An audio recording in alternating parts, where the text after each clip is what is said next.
I hate to see you drive halfway across the country, meet for 20 minutes, and then, okay, that was nice, and then she's gone.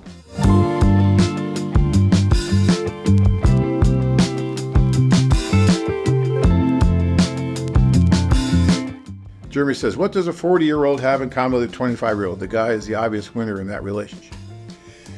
Yeah, the age differential is a very interesting thing, Jeremy. I've been at this now for almost 30 years. I've seen 5-year differentials in relationships that go down in flames very quickly, and I've seen 40-plus year age differentials that are still going strong, okay? So it really, really depends on the two people involved. Yes, statistically, you have more risk without larger age differential, okay? But that's statistical. When you get into, couple by couple, person by person, it really depends on those two individuals. The divorce rate in the United States is about 50% or so. Some say it's even higher than that. And we have one of the slimmest age differentials pretty much in any culture. It's very, very slim compared to most cultures. In a lot of other cultures, the age differential can easily be 10, 15, 20 years. And we see that a lot with our couples, although I'd say the average age differential is about 11 or 12 years, even with us, if you were to really kind of look at the average. But there are some outliers that have 30-year age differences, 40-year age differences. I know one that I'm thinking of that's pretty close to a 40-year age difference that have been together now for, 7 or 8 years, still going strong, still doing great. I know several that have 20, 25-year age differences that are still going strong. And the men and women have a lot in common, and because that's who they are. But I've always said, if you're, say, 50, 60-year-old guy, and you want to marry someone who's 20, 25, even 30 years younger than you, then you better be willing to do all the things that you did 20, 25, 30 years ago, and not expect her to live like someone who's 20 to 30 years older than she is, because that's just not fair to her. You got to experience things that you want to do when you were younger. So, there's an old saying, you got to have the game to cover the spread. And if you've got that, then yeah, you can go and do that. But if you're going to, watch Wheel of Fortune, drink a cup of warm milk and go to bed at 8 o'clock, then no, it's probably not a good idea for you to marry someone who's much younger than you. I mean, it's about the people involved. It always is.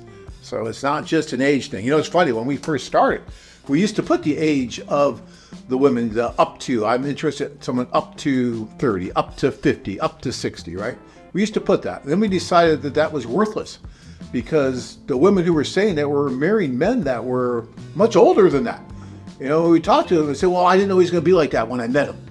And I see that quite often, even with some of the affiliates, where a woman's like, no, I only want someone who's like 40, 45, not 50 or 55. And then they meet the 50 or 55-year-old, and it's great. And they laugh at themselves for almost not meeting that person, almost not giving themselves that opportunity. Again, it comes down to the person. That chronological age doesn't mean a whole heck of a lot once you get past, 25, 30. People age differently. They take care of themselves differently. Their mental, the way they act, personality, totally different. And it doesn't really have so much to do about age. All right.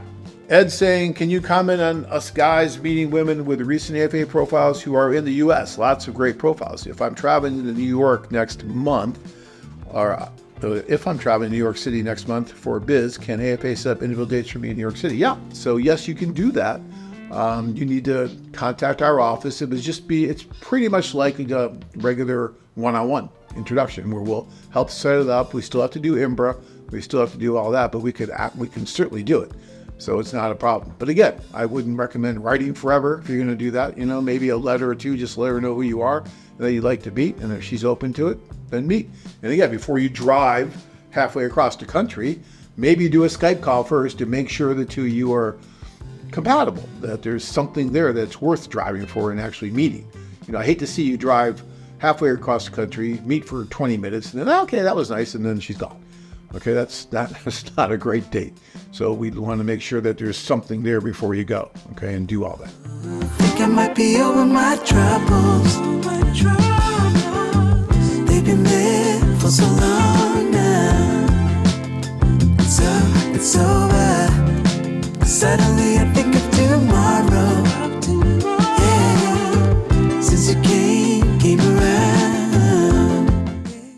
travel to exciting places and meet hundreds of stunning single women. Interested?